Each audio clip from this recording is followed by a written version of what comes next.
Hello, everyone. How are you guys doing? Welcome back to another episode of the Expanse reaction. This is our live. My name is Matt. Okay, before we do anything, I feel like you guys should know that there might be some hits that the channel might take as a result of the COVID-19 situation. Um, because I.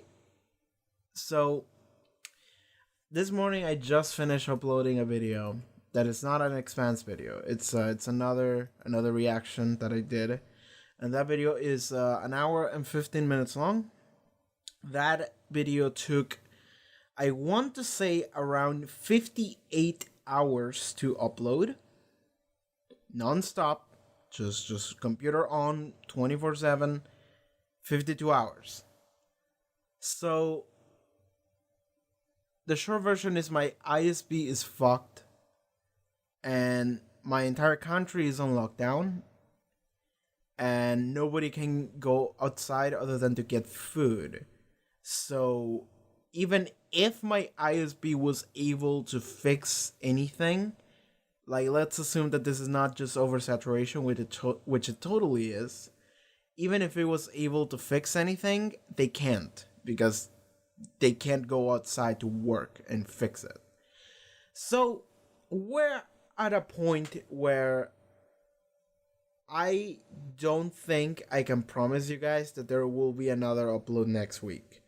This one might even be late. This one might even be coming out really late for everyone.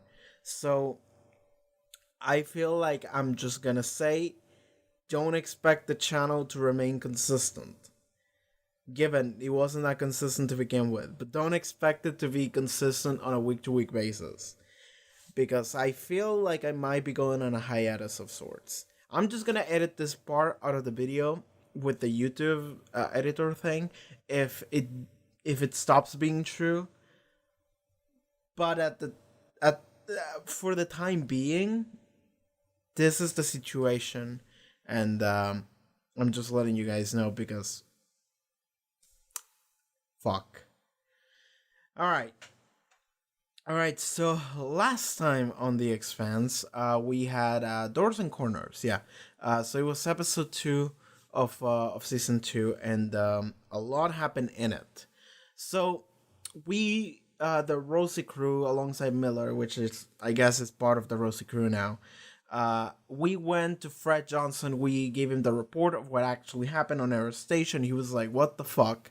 So then we devised a strike force to go to this relay that was the place they were transmitting the information that they were taking from Eros to this place. So they thought, well, somebody that knows something about this has to be in that relay, so we gotta go there. And we devised a full attack fleet. Well, not fleet, but like an attack plan. So we had the Row CP essentially taking the brunt of it, and then we sent a couple pods with some OPA people in them, 2 pods of like 25 people each, and we sent them in there to be the ground force in order to actually to physically assault the relay from inside. One of those pods was shot down. Doesn't matter. Nobody that matter was in any of those. Well, maybe one of the guys that we rescued from the finale of season 1 was in there, but I'm not sure. I don't think it was mentioned. It was just like I just saw a picture and that's what I thought, but I'm not sure. Miller was in the other pod, and so was the kid that was stealing water in season 1. I don't remember if it was Diogo or Mateo, one of the two. One was the uncle, one was the kid. But okay, so I'm just pulling up my notes just in case. But those two are hanging out there, and they went in, and they so they found a bunch of scientists, question mark, just hooked to some kind of machine. It was hooked to their heads, so it might have been some VR kind of thing. It might have been some brain connection kind of thing. I don't know. But as soon as we took them out of them, they were just screaming, just like, no, give it back or something like that. So I'm just like, they look like druggies. So I'm not sure what they were doing, but pointing that out. We killed pretty much everyone in there except for one guy. The miller was like, stop shooting. This guy stays alive. We need answers. So we took that guy in. And then we found the evil mastermind dude who is totally not evil because he said that Genghis Khan wasn't evil, so he's clearly not evil either. Um, so yeah, we met that guy, and he was the guy in season 1 at the finale who did the whole thing in Air Station. He was the one that was in contact with Joe Pierce Mao. So he is the man on the floor. He is the mad scientist that is leading the whole operation thing. So we discovered him, and he was like, he dropped a couple things on us. So he said, oh yeah, the protomolecule came, I think Phoebe itself came from outside of the solar system, and we discovered it. And he said like, oh, it was clearly aimed for Earth. It was clearly aimed to overtake us or something like that. So what we're doing is we're using it in order to see what we can do with it, in order to progress, in order to evolve, to become better beings, so we are not constrained to these pieces of rock or to air or to anything like that. We can become something greater. So really, I'm saving humanity, honestly. And the question was, do you really think that like that is worth it to just kill thousands of people and use them all as lab rats or just cattle? And he was like, yeah, totally worth it. Genghis Khan killed like 10 million people, but without him, we wouldn't be here to begin with. And I'm just like, fuck off. So, I like that scene because I was like, Miller's gonna shoot him 100%. And then he did. And I'm like, yeah, that's Miller. And then we walked away, and that was the end of the episode. Then on Earth, Christian, I think her last name is Avasarala. They refer to her as Avasarala consistently, but I refer to her as Christian because it's easier. But she is So okay, so I need to elaborate on this. So there was a missing scene on episode 1 on the version of the show that I was watching, which was the sci-fi version, and I picked up on the intro for episode 2 that there was a scene that I was like, wait, did I watch that? And then I looked it up during the discussion for episode 2, and then I found it out, and then I actually threw in the extra clip recording that I did afterwards of that episode. Not that episode, of that clip of that missing scene. So that is present on the video for episode 2 during the discussion thing.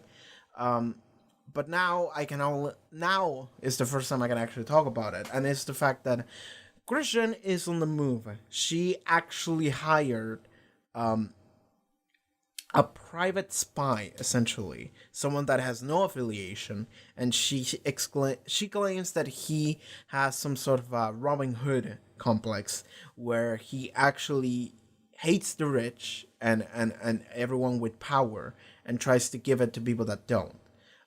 So that's the kind of spy that she got, and she was like, he must be cool. He is like one of the few people that I can trust, and he's actually really good at his job, so I guess I'm getting him. I don't remember his name. I don't know if it was said. I guess he should have, but I don't remember. But she essentially hired him because she was like, as soon as this is over, I'm going to be an excellent scapegoat. Like, they're going to fuck me. So the only thing I can do is to make sure I'm doing my own moves without them realizing it. So, so she's like, I'm hiring you because I need your services, because I cannot overtake on Aaron Wright. I wrote it down. Was his title like Undersecretary Aaron Wright or something? Like the asshole in charge of Earthman. And she was like, I'm gonna need your help because he's the baddie. So that's happening. And then on episode 2, she actually learned about the truth of Fred Johnson. We learn about the truth of Fred Johnson, which is essentially the UN Earth covered the fact that the Belters in that station were surrendering. They essentially blocked all of their comms, I think. So then Fred just blew it up because he was like, well, we gotta blow it up. Like it was just that's it. But he didn't ever heard any of the communications coming from that station, even including the one where they were surrendering. But it turns out that they were transmitting to a nearby relay or something. So then the video got out, the live recording got out, and then everyone was like, "Holy shit, that guy murdered a ton of innocent people." And it's like, well, he didn't know. Like the UN was just playing essentially. They were sending a message to the belt of like, cross us and you get fucked, you know. So, but apparently Fred Johnson just took it. He never tried to like get the truth to come out or anything. He just took it and then he walked away because he was like, fuck you. And now he is OPA man because he's fighting for the belts, man, instead of trying to fight for some kind of Earth, because fuck the UN, you know. So it's just fighting for the belts. Could be out of guilt, could be out of shame, whatever the case. He's still fighting, and that's his backstory. And I like that because I immediately when we started getting into Fred Johnson, so I'm like, I don't trust this guy, but that's because I don't trust anyone in the show. But the fact that the show keeps framing things, and everyone in the show keeps framing him as if he's the ultimate evil, without showing me why he's the ultimate evil. But they showed me, but they didn't show me, makes me think that I'm like, yeah, there's probably something else going on. Like, he might actually not be as evil as people painting to be.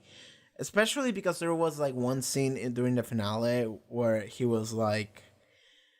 He like, the words that he chose were words that he had, like, respect and concern, you know, for other people. And I'm just like, you don't talk like that unless... If you're evil, you don't talk like that, essentially. So that's what I felt about him, and I'm glad that he came back. That was his backstory, and Christian heard it from that other guy, the other guy that was I don't know what his rank was, but he was a guy that they told him, "Hey, you gotta do this," and he was like, "I'm not doing this shit," and they were like, "All right, you're gone," and then he was gone.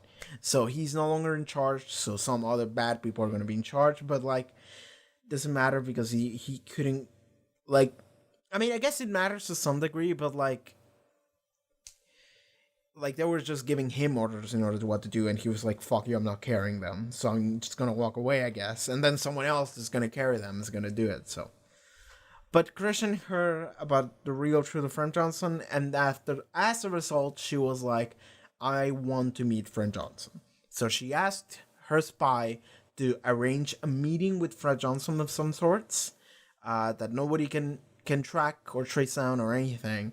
And yeah, that's gonna happen. Maybe it'll happen in this episode, maybe not, but like, yeah. So that's good because Christian is clearly like the only good person on Earth's side. I mean, you had that guy that quit, but he quit. Christian is the one that is... She's so good at what she does. And she is like a... What is the word that I want to use? She's not a cold-hearted bitch, but she's close to it. In the sense that, like, she does whatever she needs to do.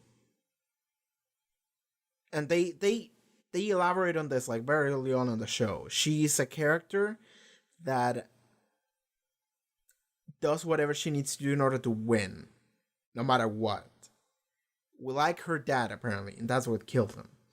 But in this case, that is good because she's the only person that is inside, and she's the only person that can function as a double agent. Like, that's the thing. It's like, she is a bitch, but she's on the right team. She's just pretending not to be. She's literally pretending not to be live on camera in front of everyone, to the point that she is she almost got assassinated, but she's actually fighting for that. She's not fighting for anyone in specific. She's fighting so that we don't go to war with each other and murder everyone in the process. Which is really the best side you can be on, the side of not war. So she's fighting for that. She's just pretending not to. But she knows that there's this whole conspiracy going on. She knows whose fingers to point. And she's playing the role of the stubborn old woman who cannot let go of the past. That's what she said. And but she's just playing that persona so that nobody suspects her. And then she can do her own shenanigans while nobody's looking. So that's pretty cool. I like that. I like that a lot about Christian. God, I've been talking about this for longer than I thought I would. Anyway, so that's what happened in the previous episode. Yeah, I guess we can just roll in with episode 3 now. Okay, so The Expanse, season 2, episode 3. Let's go. 17 people in the station were killed instantly. The massive explosions shattered the moon. I always knew Earth would strike first. Right, Earther? What do you call me? Oh, you heard me. Not today! Venus is just a little dot, same as Venus is to us. I know you're worried about Arjun and the grandkids, but we're more than capable of protecting Luna. Oh, they might blow up the moon. Our moon. Which would be where Christian's family is. It's like you always said. Earth must come first. Oh, is that the monitor screen that got shot down? And I was like, damn. So, we're gonna talk about what happened? A lot happened. Gonna take more than a couple of band-aids to get the Rossi back on her feet again, you know. The Rossi's the least of our goddamn problems now. Oh, they don't know about the Miller situation? Leave him here. Oh, he's... I don't want him anywhere near the prisoners. You shouldn't even be on this station. Hey, that's something you need to get off your chest there? Damn right. He's so upset at him. Stop it. He quote-unquote betrayed his trust, I assume. Dozens of ships leave here every day. Pick one, and I'll get you on it. It's time for you to go. Alright then. Remember when I said at the very beginning of this video that I guess he's part of the Rosie crew now? Never mind that. That didn't last long. Naomi dropped a few cancer med charges in there for you. Hey, you want to snort?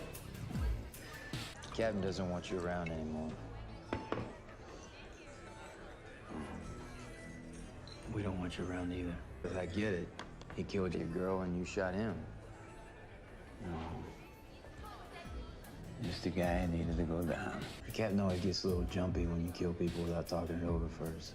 I know, right? Yeah, I'm sure you would have asked for permission, too. You and me, we're a lot alike. A little bit. That was We've been already around. implied by Naomi Captain, before. well, he's as close to righteous as it gets out here. So when you says you're out, that's just how it is. Because the way I figure, he's probably right. Sure as hell has a better chance of being right than I do. You keep picking fights with the wrong people. That's also true. And he knows it. Let it go. Okay. Fought for nothing. People died. We nearly died. And Miller just... He got you out of Eris alive. He shot an unarmed man right in the head. An unarmed mass murderer. She's right. The only thing he was out for was revenge. No, he cared about all of us. We had Dresden. He was gonna talk. We could have used him. We could have what? Worked out a deal? With a man who casually murdered countless Belters. A man who was a threat to all human life. And that is why Miller shot him. He didn't have the right to make that decision. But you do. Oh, the boys are here. We'll make a big party for you. You're a hero, man. Don't say that. Hey, don't say that. We want to space out them prisoners too, but the big man say no. You stay with me. Okay. You're one of us now. No. They're gonna drag him in there. Like the wishes pigs. That one just missed puncturing your reactor, see? You guys would have melted instantly. Better not think about it. One almost punctured me. Yeah, the one that got through the screen. Most ships would have been blown to scrap after that kind of beating. Yeah, well, not the Rossi. She's smiling as she said it. That's great. He was in the data center. Yeah. So we're going to interrogate him first. It's the only person that He has can no more like tell about us. the What the protocol fuck is he than doing? anyone else. Okay, some shit's gonna go down. Stop. Get in there. This should be an interesting conversation. Yeah, something's wrong with these people. Are these people like, were these people grew in a lab or something? Like, they didn't have a proper upbringing or something? I see the way y'all look at me, huh? Like I don't belong here. No one's questioning your patriotism. Simmer down there, cowpoke. You know something? I earned my iron, Hilly. Your family just bought your way into the Corps. That's enough. Settle down. Yes, Go fetch. Alright.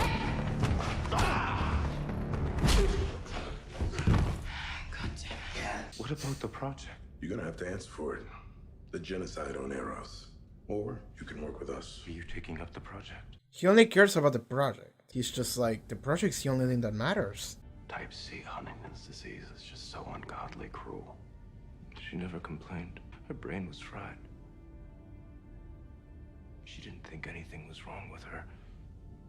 Even when the drool was hanging from her lip for hours on end until it crusted to her chin, or she fell off the toilet while taking a piss, she just kept going. Serene as the Buddha.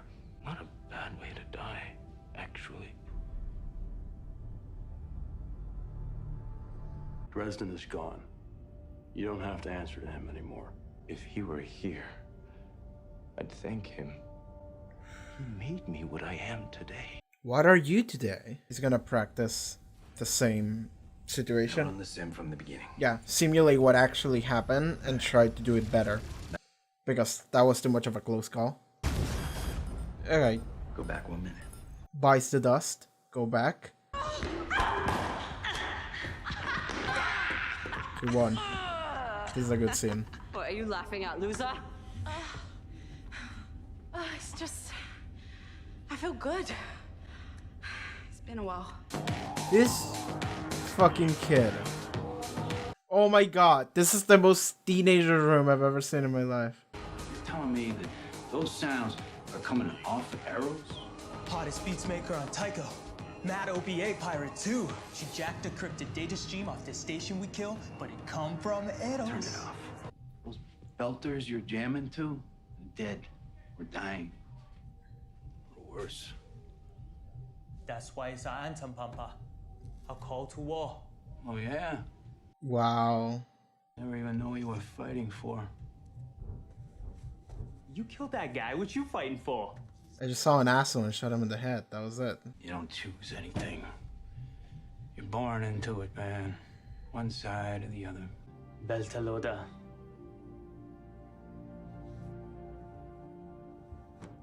Do you belong now?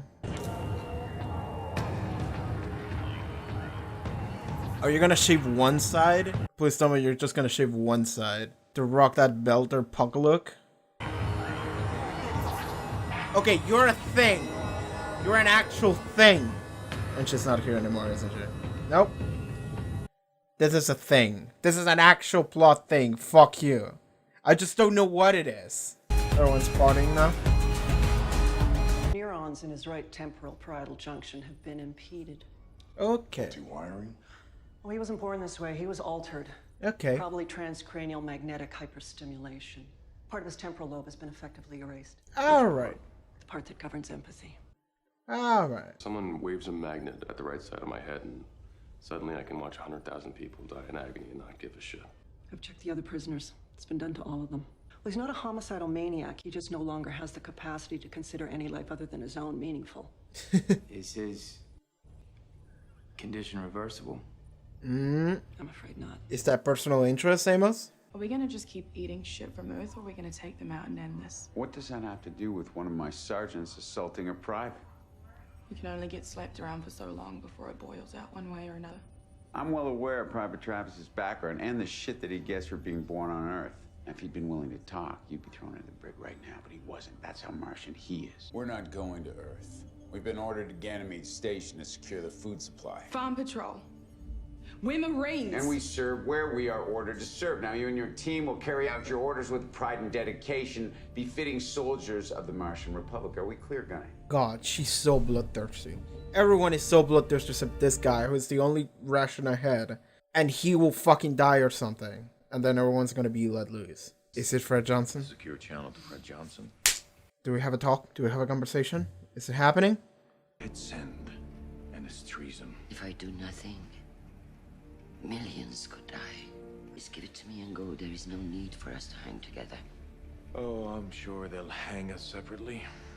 That's what I was just gonna say. Get a better view. We're gonna go down together. Colonel Johnson, I'm Christian Avasarala. The things you've no doubt heard me say, the things I've blamed on you, those words were lies. A facade to protect myself. Because you were right. There are people in my government who are willing to take us to the brink of annihilation for reasons that I still cannot fathom.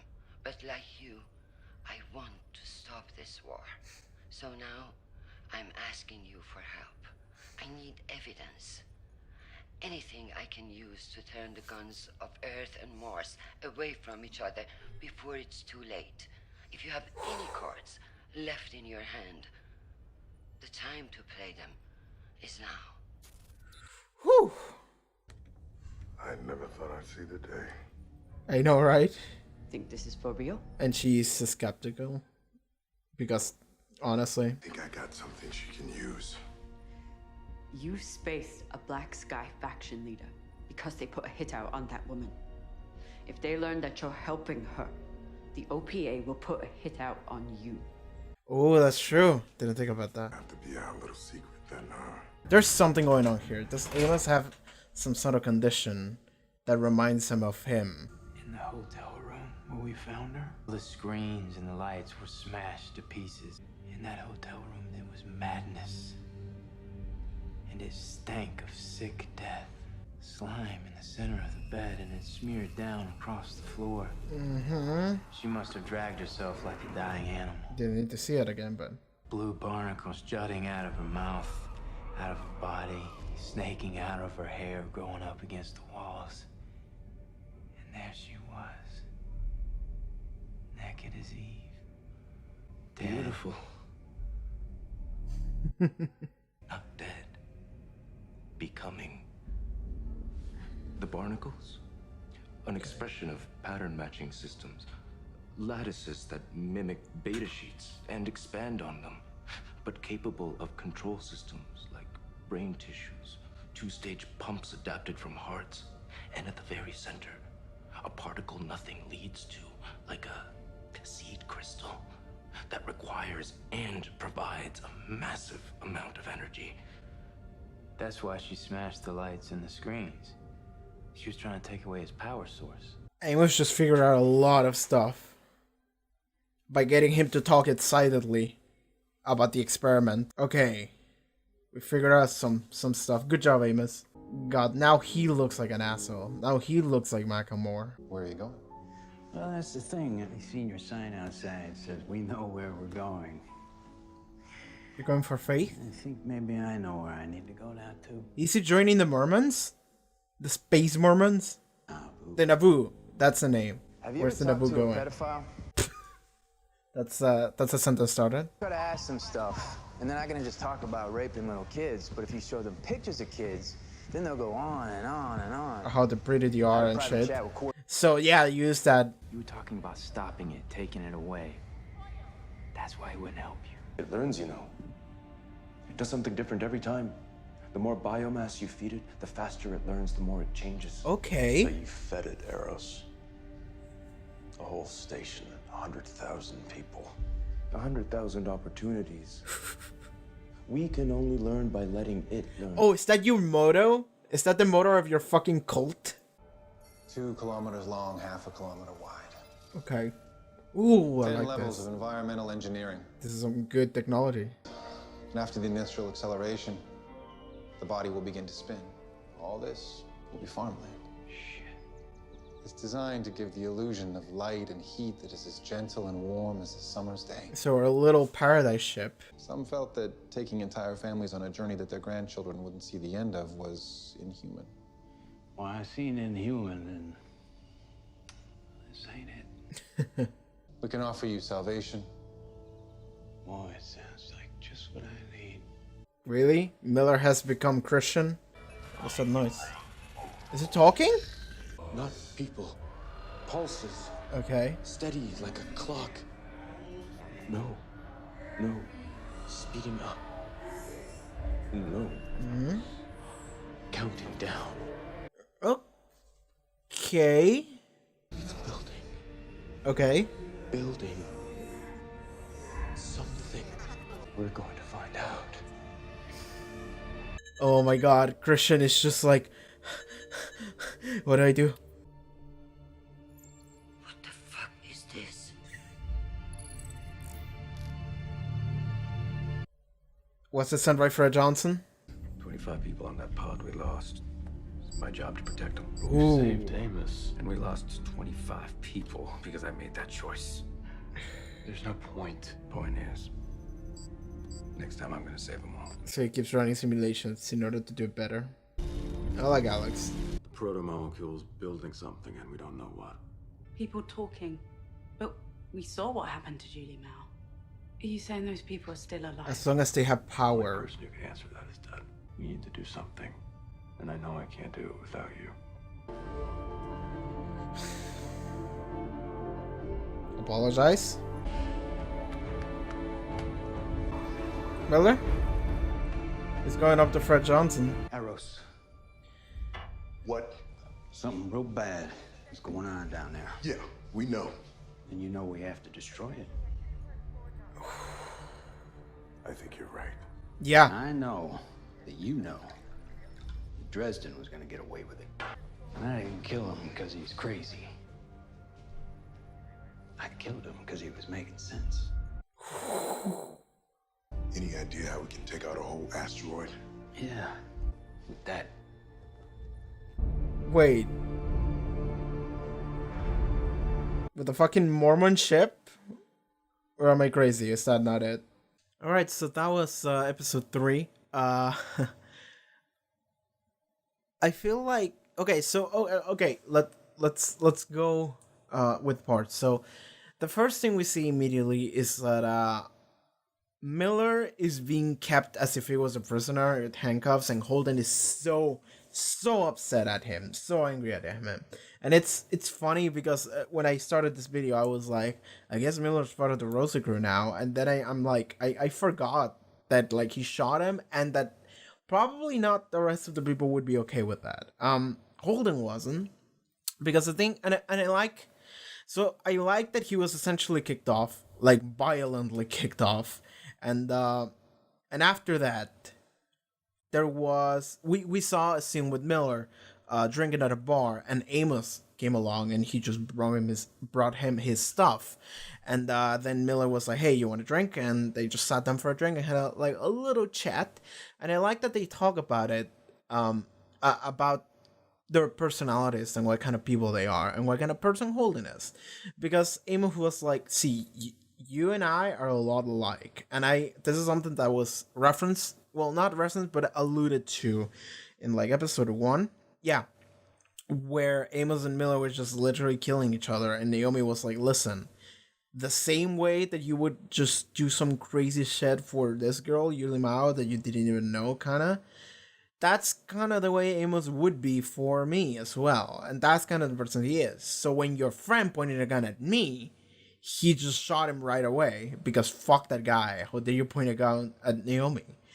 And Miller realized that he's kind of like that.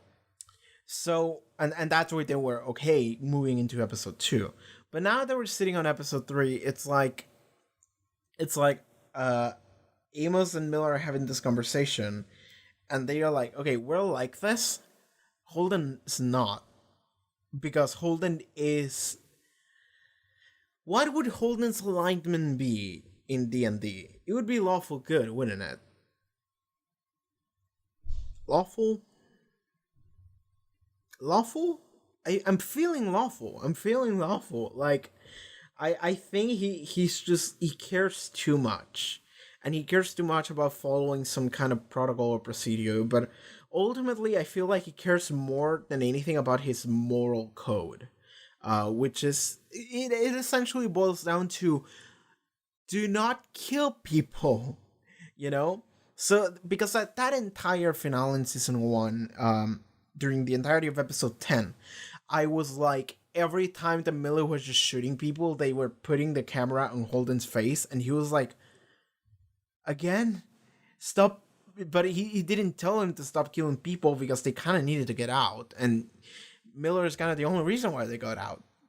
But at the same time, now that we are here in a situation where Miller just executes a guy, shoots him through the forehead, and he's just some random quote-unquote civilian, just hands up, doing nothing. Holden is like, what the fuck? How could you kill him just like that?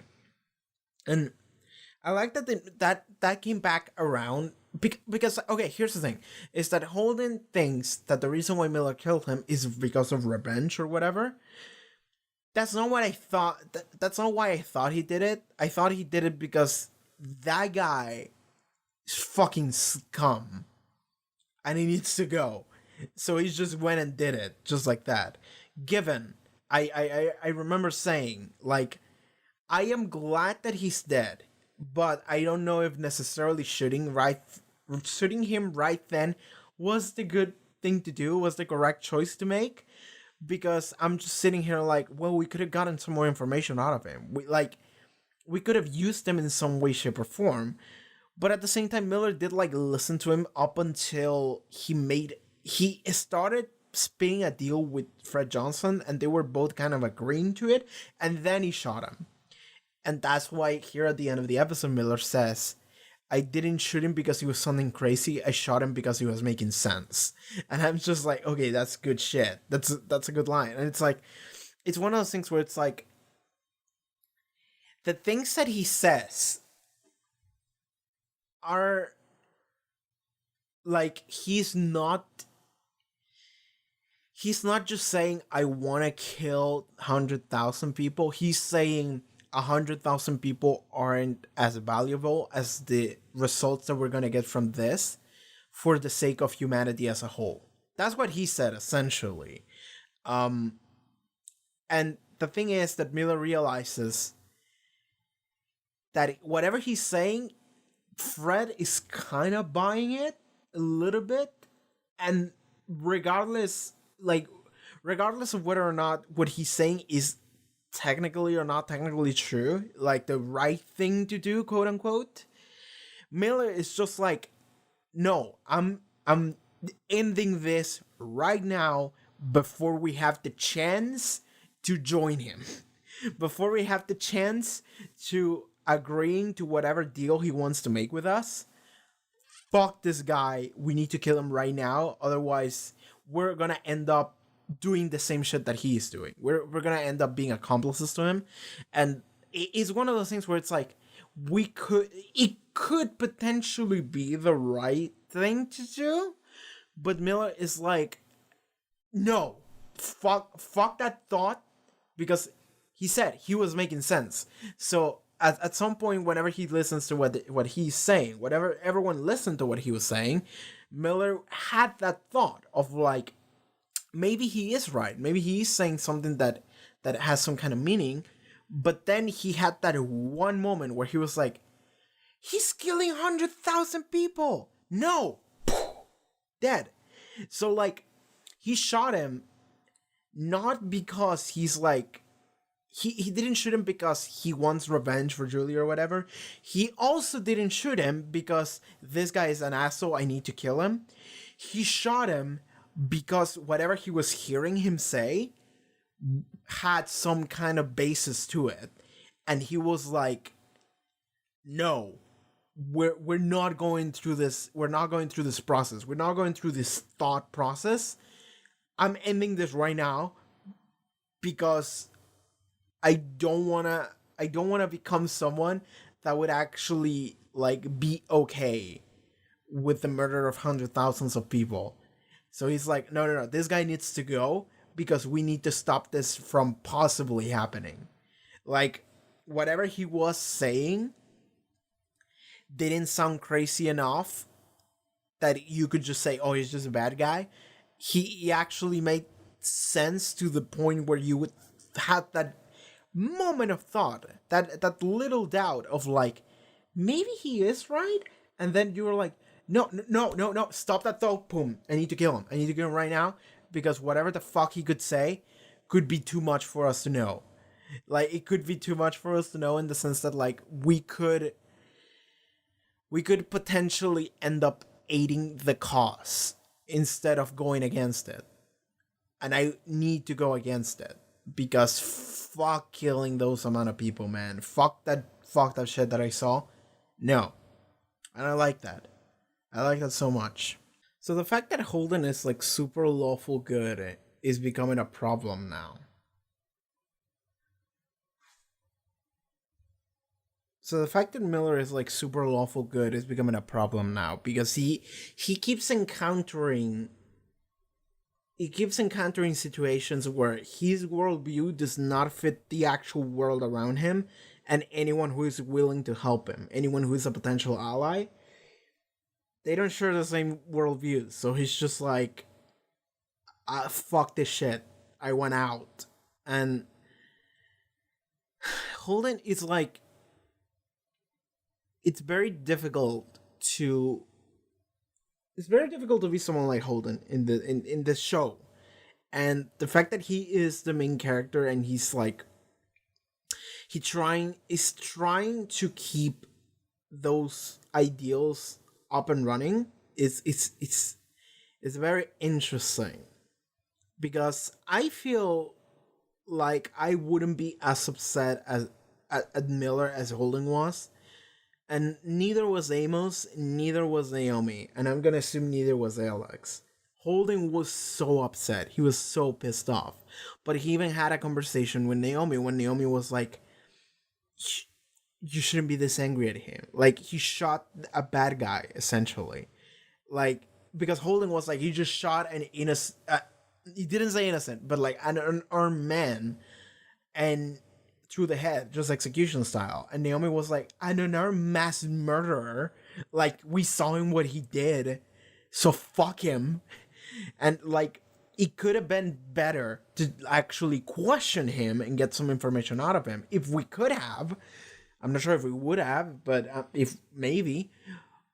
But Miller just went and did it anyway. But like, I wouldn't be upset that he killed that guy. I would have been like, well, shame. You know, like, maybe strategically wouldn't be the thing that makes the most amount of sense, but I'm not necessarily blaming him for doing it. Like, I feel like we would have done it regardless of anything, like 2 days from now. Like, after we're done with some questions, he's gone, because that guy sucks and he needs to go, you know? That's what I feel about that guy. Okay, so next things first. We did talk to the one guy that survived, the one guy that was plugged to the machine thing that Miller plugged off. So that guy, he apparently his brain was altered. I'm not sure if it was the frontal lobe or whatever. The part of his brain that has the ability to produce empathy is gone, or has been fucked with, more specifically, to the point where he can't feel any empathy or regard for any other human life other than his own, essentially. So that's what it is. So that's what they did to all of these people. They were fucked with to the point where they've just become soulless husks that can just do their work, and that's all there is to them. It appears to be. They don't care that so many people die, because they're biologically incapable of caring anymore. So that's what's going on. But Amos, so they tried to question him, and Amos then tried to question him himself, and he actually got answers out of him. And the reason why he got answers out of him is because he switched the method of interrogation. And the way he put it to Holden, he was like, if you talk to a pedophile, if you tell him, hey, you got fucking kids, the guy is never gonna say anything.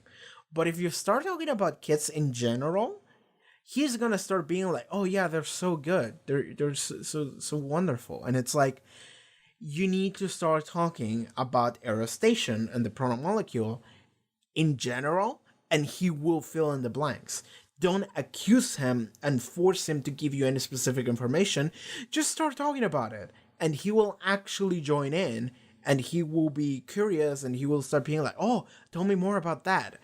And then if you ask him, yeah, what's that about? He would be like, well, this is how it works. And it's like, that's how you get information out of a guy like this.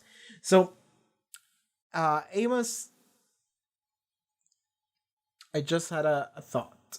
So, it just had a thought, yeah. So when we were talking to that guy for the first time, we saw Amos looking at him, and I think that it was like weirdly shot in the way that he was looking at him, and I was like, is there something going on between Amos and this guy? And my immediate thought was, what if Amos has some kind of condition where he's also like, I'm not sure what word to use, but like he also has some sort of condition or something happened to him where his brain just doesn't work the way it works for most people. We can say that that's the case to some degree already, just because of the way Amos is and acts. But like, I was thinking maybe he looks at this guy and he thinks, oh, he's like me. And that's what my first thought was. I have a second thought now, and I'm actually going harder on the second thought than I was going on the first one. And it's the fact that he goes to interrogate him alone. He doesn't go up to the team and says like, hey, I have an idea that I think might work. He goes, I'm gonna interrogate him alone and see if it works. And then after it worked, he came back to Holden to report it. So I'm thinking, does Amos have experience with pedophiles? We don't know his backstory. Just gonna throw that out there. Because my thought would be that he sees the way he's acting and he's like, that reminds me of X person in the past. And then he comes in alone and he's like, okay, let's see if this works. If he acts in the exact same manner, I'm going to get something out of him. And then he does it and it works. And then he reports back to Holden, hey, I got the information. But he doesn't necessarily say, oh, this is how we got to do it. Because otherwise people would ask, hey, how did you know that was going to work? Or why would we do it like that? Instead, Amos just comes and says like, hey, I got information and let's go and do it. Let's go and get more. Because I figured how to do it. So then they just go and do it. Instead of asking questions. I mean, maybe I'm thinking too hard into it. But like, if Amos has a background that involves pedophiles in any way, it would be awkward, but it wouldn't be, I wouldn't put it past the show. The show kind of doesn't give a shit. So, I'm gonna say that's a possibility. We do know Amos has said that he has floated around places like this, referring to like a strip club or like a bar or something, during his youth. I don't remember what he said, but while growing up, I think that's what he said. So, yeah, maybe, I don't know. Like we don't know what Amos's background is. People have implied in the comics that he has a very interesting background, which it's not a spoiler, but now I'm thinking too hard into it, and it might become but a soft spoiler because of it. But like, okay, don't tell me about Amos' background. Don't even tell me if it's good or interesting or complicated or convoluted or if I'm right or if I'm wrong. Don't say anything. Okay, I'm just going off a huge tangent and hoping for the best. But maybe he has a background regarding that. And when he saw him, it reminded me of a person in his past. And he was like, oh, it's one of these fuckers. This is how we gotta approach him. And he was right. So, okay, maybe that. Yeah, that's my thought right now. That's the thought I just had. Miller became Christian for like a little bit.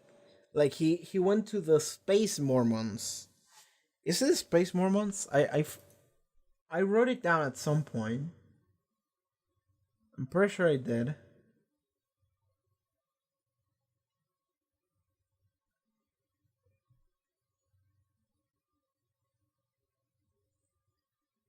I wrote down Space Mormons, so I guess we're doing Space Mormons. But we've seen them before. They're guys with suits, and they're spreading the good word and salvation and whatever. You know the deal. You know the drill. But also, it was mentioned to us episodes ago in season 1 that they are building a ship, a giant ship, the Nauvoo, which it seems that it's gonna be some kind of pilgrimage mission into outer space, into the places that we don't know about. They're building a giant Mormon spaceship that we saw here is actually going to supposed to be something like it's gonna be like a farmland paradise while you're in it. Like the logistics of the ship make it so it emulates perfectly like a regular like living farmland place. So people are gonna be able to live like as if they were on Earth while in the ship.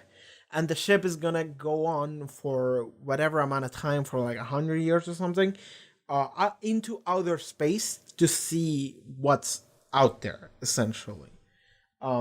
To see, well, I guess they're hoping they will find salvation up, like, out there, you know?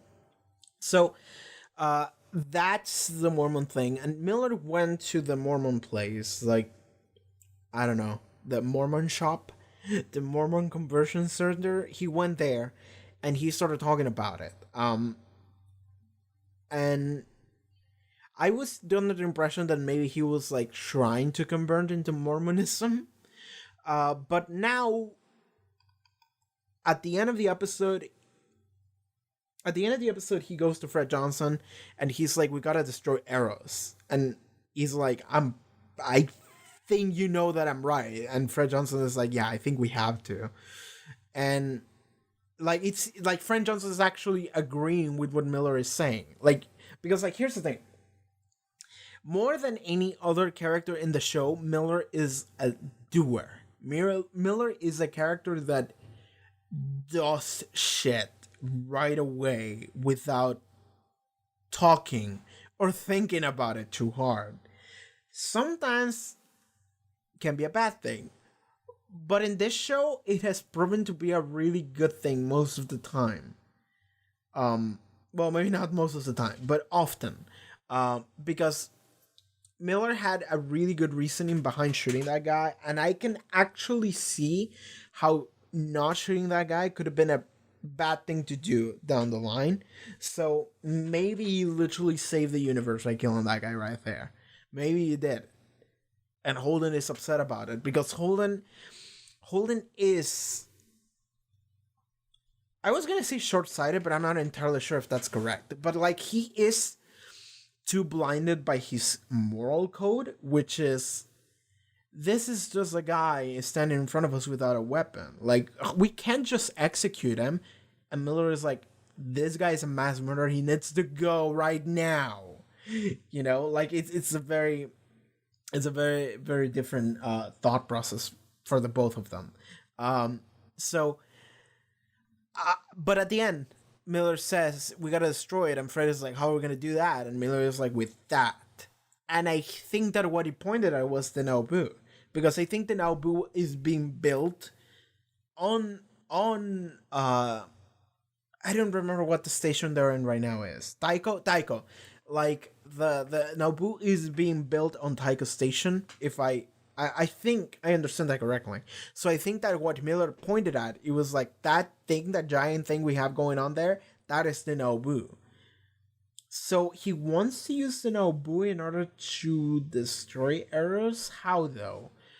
But like, that's why I think he actually went to the Mormon place, because he was essentially scouting information for how the Nauvoo works and what it does, essentially. Is this plan to just like ram the Nauvoo into Eros Station and just destroy it with raw crashing force? Because the guy did say it was like 2 kilometers long and 0.5 wide. I think that's what he said. Is that big enough? I actually don't know if that is big enough.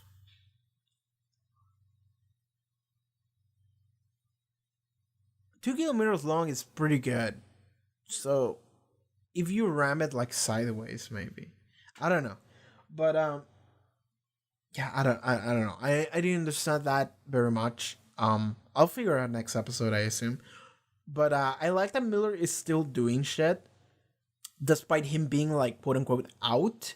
He's still doing shit. But I have to talk about Miller's transformation or calling or whatever, is that he finally answered the call of the Belter.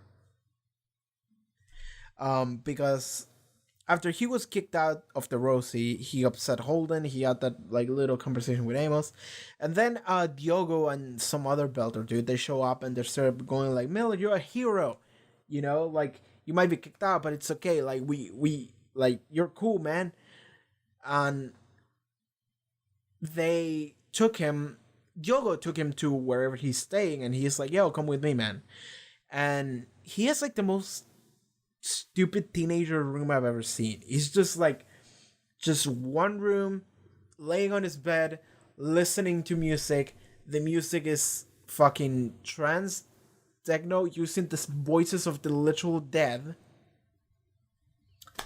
And he just has posters of barely clothed women all around the room, all around it, just like at least triple digits posters of barely clothed women in bikinis and shit.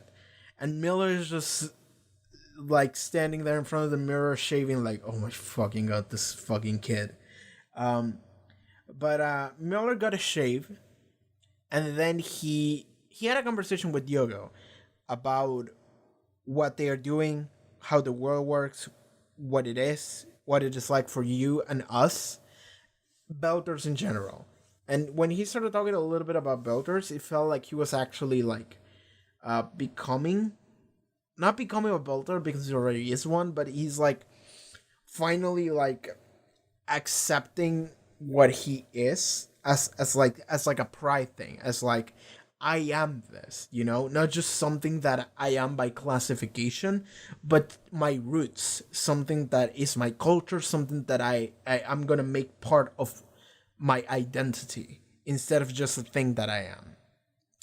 And as a result, he shaved, and then he started shaving his head, and he shaved both ends to the left, to the right, which kind of sucked because I was hoping he would do the cool, just like one side shave, and then he would have the cool hair coming off to one side, and the other one would be shaved. We've seen people like that already, and I think that's a cool hairstyle. Naomi kind of has something like that going on, a little bit.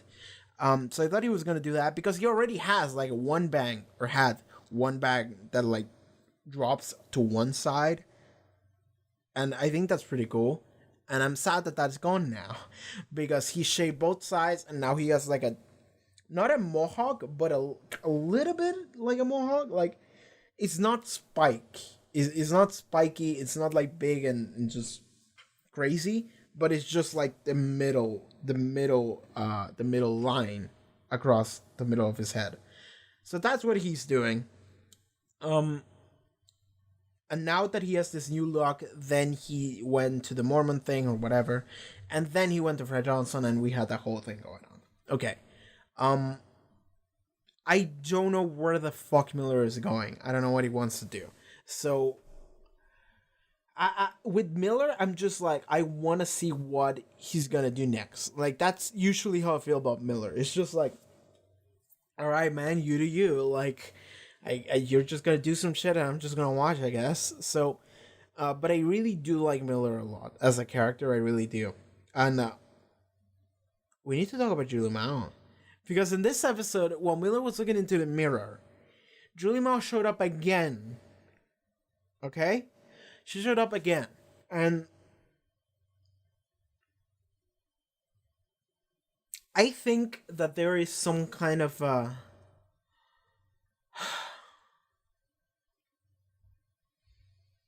if I would have to make an assumption, I would say it would be like the Resident Evil 7 Parasite. I've said this before already, and sorry, I'm trying not to make that many references, but like, because, okay, so the dude, the one dude that we got from the station, from the relay, the dude that was just like, that knew everything, he said, and he said a lot of shit. I didn't catch a lot of it, but he did say a lot of shit. And some of the things that he said made me think that, like, so the people aren't necessarily dead. The people that got the blue shit on them, the I almost said coronavirus. I'm sorry. The prime molecule on them, the people that have that on them, he says they're not dead. They are converted or ascent or whatever the word he used was. But it was to the illusion that they are not dead. They're just beyond what they used to be now. They're just something else. And what it makes you think is that, like, now, so the product molecule has a consciousness, and the consciousness is ever evolving based on what it consumes. So it grows and learns based on whatever entity it consumes. I guess so. I'm not sure about that, but I guess so. So Julie Mao is not dead. She's just part of it now. And it might be like a collective consciousness of, like, everyone in our station at this point is just part of it. And its consciousness is just everyone's consciousness, something like that. But let's say that it is able to transmit itself to the outside world in some way. I'm not sure in which way, but let's say that it might be like a mole. Like it can, like a parasite that is latch on you, and then it can just project itself on you if it wants to. Because I'm trying to think, how is Miller able to just see Julie Mao every time? Just like he saw it in the finale several times, and he saw her. Okay, so he didn't see her up until this episode, but in episode 1, he did say that sometimes he wakes up and he sees her standing right there, and she says something like, I don't remember what he said that she said. Something like, we gotta go, or something like that. I don't remember. But in this episode, in general, every time she shows up, she's like smiling. And I want to point that out. She's like smiling and just like looking over him in some way. So I'm just like, what is that supposed? Like, I'm really struggling to find an explanation for her to be there.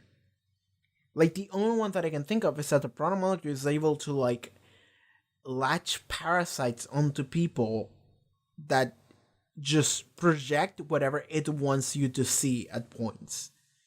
So if you want to see Julie Mao and it knows that you want to see Julie Mao, it will just project Julie Mao on you. And that's it. And I'm just like, I don't know. I have no idea. Because Miller it seems that he's not infected, not directly infected. He seems to just have some kind of connection to Julie, and which by derivation would be connection to the product molecule, I guess. But besides that, I have no idea how any of that works. Okay, so that aside, I just felt like I needed to point it out. Other stuff that happened. Christian finally contacted Fred Johnson. And so Christian, as well as her spy, are now in grave danger because they committed treason by contacting him. And I appreciate that the spy was just like, I'm just gonna go down with you. Like, it doesn't matter. So then she contacts Fred Johnson, she sends the message, and she essentially apologizes for all the bullshit that he says on TV, but she says, I'm essentially putting this charade because I am in fear of my own life. But, like, I understand that what you're saying, you are right. Some bullshit's going down, and there are people that here in the UN that would actually see Earth go to its annihilation, and I can't understand why they would do that. But I need any kind of help that you may have, any cards that you may have still holding on to, that I can possibly use in order to stop Earth and Mars to just killing each other, please. So Fred sees that and he's like, holy shit, I never thought I would see the day that would happen. So it did. And okay, this is something that the other girl that is Fred Johnson's right hand woman, I guess. Fred Johnson goes like, oh, I think I have something. And then she goes like, listen, you spaced like a leader of some kind of Belter faction or whatever because he put a terrorist attack on Christian. So if people figure out that now you are helping her, it's gonna be bad for you. And then Fred Johnson goes like, well, it's gonna have to be your secret then, I guess. I want to point out that the acting that the actress decided to give, and I'm looking at it as it's happening right now, by the way. The acting that that actress, I don't remember the name of that woman. The Belter woman that is Fred Johnson's right-hand woman, she's cool as hell. But the acting that she put up when she said, if people find out, looked like she was very dismissive of this idea, of the idea of helping Christian Avasarala. So maybe she will actually betray him and she will actually like get the word out.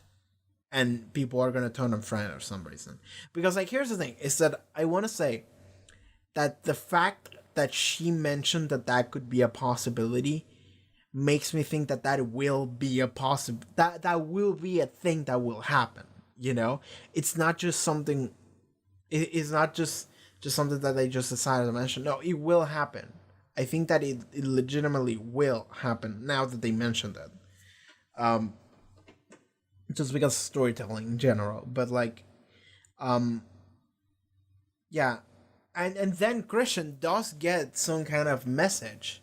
She was hesitant to open it, but when she did, a map came out, and she was like, "What the fuck is this?" She literally said that, and in that map, you can actually see a stealth ship, and then we cut away from it. So I don't know what the implications of that map and that stealth ship are, but there is something going on there. There's something that Christian definitely can do with that. So she's gonna have to do something with that. The Martian squad, the elite Martian squad that are gonna fuck over Earth. Those people. So we saw a little bit of conflict happening previously, and now we saw more conflict happening here within the squad. So we have, I think her name is Gunny, I could be wrong. She is the badass woman that will fuck everyone. She is so thirsty for war. She's so desperate to go and kill some Earthers. But she's also like really good. She's also really strong. So she's gonna fuck over some bitches. For sure. She's just gonna murder some motherfuckers. But also, we have the other 3 members of her squad. And we got the other 2 guys, and we got the blonde chick. And the other 2 guys, one of them is, I'm not sure if he was born of Earth or he has Earth descent. Regardless, they treat him as if he was an Earther, as if he was some kind of betrayer bullshit. Especially the blonde chick. And she keeps like saying like he's an Earther, he's not a real Martian, or like he's gonna backstab us or whatever. And eventually, and the other guy as well joined them, but eventually they got to him and he just lashed out, and he started like fighting them, and eventually gonna try to break them out. And I think in the middle of the heat, he like slapped her, punch her or something, and then she retaliated and it just like fucking fucked him up real good, just like punch him real good in his eyes, on his eye. Then the commander of that fleet, whoever is in charge, is a bald guy. He has funny ears, but that guy, he goes to Connie and talks to her and goes like, why is one of my soldiers has like a broken cornea or whatever? What happened? And then she kind of tried to dodge the question, and he's like, listen, I am aware of him and his background, and I'm aware about the shit that he gets because of it. But we can't have our soldiers just start like fighting each other for something like that. And I know that he is as much of a duster as everyone here. Otherwise, he didn't even tell me anything about you guys. That's how much of a loyal good guy he is. He didn't even tell me about it. So he has a conversation with Gunny, and eventually it seems like she turns around on him, and she like doesn't vocally apologize, but they're cool now. And it seems like the other two are also cool with him now, kind of. So that, but at the same time, Gunny, it's just she's so excited to go and kill some Earthers or whatever, and then the soldier man is just like, we can't, like we can't. We have our mission came back, and we're not going to anywhere. We're just gonna go and take care of whatever. And she got so upset of that, and he was like, listen, we're soldiers, we do what we're told. We follow our orders because we're loyal, we're Martians, and this is what we do, okay? We just don't go out there and start killing people. We do what we're told we got to do, you know? Those are orders, we gotta carry them. So, that's what's going on that side of the story. I'm interested to see where Gunny is gonna go and the other three are gonna go. What the role to play is going to be in the main overarching story. I assume they're gonna be set up to kill an actual real character that we're following. I mean, not to say that they're not real characters, right? But like another character that we've had for a while, you know. So like anyone in the Rossi crew, Miller, Christian, or anyone that is important that we've seen for a while, because they show up and they are characters that we're following, but I wouldn't call them main characters, or I wouldn't even call them anything close to a main character, because like we didn't get him at all in season 1, and now we're just getting him, and we didn't get him at all in the previous episode either. We get to see them enough to get to know them, but they are not characters that we're supposed to care that much about, at least not right now. So that makes me think, okay, they're gonna be a player, but they're not necessarily gonna be a character that we're supposed to follow, but they're gonna be important. So what kind of, and the thing is that they are so bloodthirsty. They're so excited to go and kill people. So that makes me think, okay, they're just gonna kill someone that we follow already then. So they want to kill Earthers, okay? So they are probably gonna kill. If they're gonna kill anyone, I'm thinking maybe they're gonna kill Christian or anyone else that could be an Earther. I guess Holden is an Earther, but I don't think Holden's gonna die. Is Amos an Earther? Amos might be an Earther, so maybe him too. He's also on the list. Anyone who is an Earther goes on the list, essentially. I don't think they care too much about Belters, just at all. So that's it. Oh, at the beginning of the episode, we saw that Earth literally blew up one of Mars's moons or whatever. I don't remember the name of it. So, and it seems that then Earth was worried. Well, Christian was worried that they might retaliate and blew up our moon. I guess they call it Luna in here, in this weird future. I mean, Luna is just moon in Spanish, or I guess in Latin, but I guess that's it. But the moon, just for the sake of it, I'm just going to refer to it as the moon. So I guess they were worried that they might blow it up at the beginning, which could be a thing.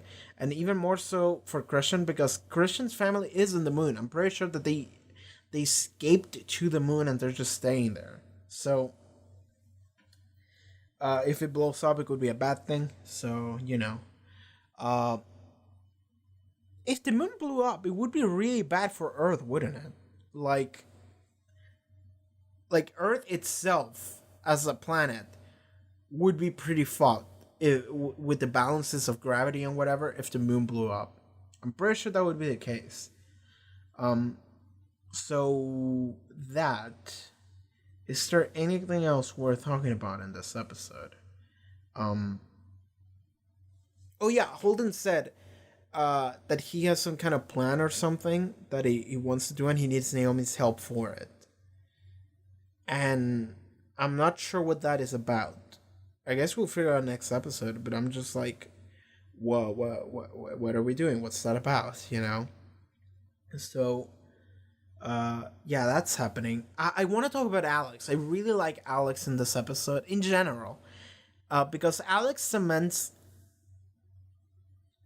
really cements what kind of character he is. I feel like everyone does. Like, Holden is the lawful good hero main character man. He's like, I hate saying that he's average because he's not, but it feels like it. It feels like, yeah, this is your main character, and he has the burden of being the one in charge and what might happen if he makes bad decisions, and he feels like shit about it and really stressed and anxious and guilty even, and he's very lawful good. He follows a very strict moral code. It's like, that's the way I feel Holden is, and I guess that's the case. If he ever goes through some arc, I would be very into that, but we'll see what happens. Then we got Amos, which is like the guy who doesn't give a shit. He does give a shit about some things, but for a lot of them, he doesn't. He just does what he needs to do. He does what he's being told to do by whoever's in charge, because he considers it in its best interests. So he's a very interesting character. But then we got Naomi, which is like, she's super cool. She's not necessarily very extroverted or anything, but she's super cool. She is somewhat reserved, but she's very smart, and she's very capable of doing anything. And that's really cool. But then we got Alex. And I like Alex because Alex is not only carrying the torch of what Shed did for like a couple episodes before he got his head blown off, but he has his own things to worry about. And in the previous episode, my favorite thing was that Alex was like, when the episode started, Alex was concerned about the jobs that the guys that they saved from Aero Station were going to get. He was like concerned about what they were going to do with their lives, and maybe they will get stuck at a shitty job. And I'm just like, wow, Alex is the only person that has the perspective of someone that cares about the little things, you know? And because, like, I feel like we're all very concerned about the whole proto-molecule thing and Earth Station and all that shit, and it's like, yes, and the war and the race war and everything, and it's just like, yes, all of that is very important and we should care about it a lot. But Alex is the only one that is like, we could have saved more people, man. Like, we could have gone in there, maybe get someone else. Like, it would have been great if we could have filled the rosy with people. Maybe, we don't know. We didn't even try. I feel like shit about it, and I'm gonna try and make sure that these people that we did save, they're gonna get the best treatment that they can get. And it's like, he's the only one that cares to that level. It's not that the rest don't care. Naomi cares. Holden cares. Miller cares in his own way. Amos also cares in his own way. But, like, none of them care to the level that Alex cares. And that is really good. I really like Alex for that. And in this episode, we see him. At the beginning, they talk about how close that fight was. And the lady that is the right hand to Fred, she was like, I'm surprised you even made out of there, honestly. Like, look at this shit. This is terrible. And Alex looked at that and he went like, okay, I'm going into VR training. Like, I'm going to play my ship simulation video game again. And he just went and started playing. She started going through the simulation over and over again, trying to get the best possible outcome. Just hitting the reset button, going back 5 minutes and being like, okay, let's do it again. 5 minutes again. Okay, let's do it again. 10 minutes. Let's see what we can change, what divergence we can get to get the best possible outcome. I love that so much. I love that so much because he cares so much. He really does. And initially I was like, oh, because we were too close. And then Holden asked him about it, and Alex gave him a better explanation, which was, we lost 25 people there on that pod. And Holden was like, yeah, but we saved Amos because of that decision. But he was like, yeah, but 25 people died because of that decision, man. So Alex is just like, I'm gonna go through the same simulation over and over and over again in order to see what we could have done in order to save those 25 people and Amos, to make sure that everyone made it out alive. So he's just going through intense training to go through every possible scenario that he can find so he can get the best one. I like that so much. I like that so much. It's like those storylines of like a time traveler that goes back in time and tries to save it, but he keeps getting it wrong, so then he goes back and does it again and goes back and does it again and over and over and over again until they finally get it right, you know? But at that point, they have so much knowledge that they're gonna get it right. That is like the most intense training you can think of, and that is what Alex is doing here. And he does it because he doesn't want not even a person to die next time, because he cares so much. I like that so much. I appreciate Alex so much because he's not only working as like the family man, he's not only working as the soul, he's not only working as sometimes maybe a little bit the comic relief, but he's working as the guy that cares, and he will do whatever in his power in order to save as many people as possible. Like, I understand that is Holden's gimmick, the I'm gonna protect my people, but Alex is the one that truly does care so much, and I love that so much about him. He's such a cool guy. Alex is so good. So yeah, just gonna say he's the fucking raddest guy ever. But yeah, I think we're done. I think we're done with this episode. I've been talking about it for a while. So yeah, I think that's it for this episode.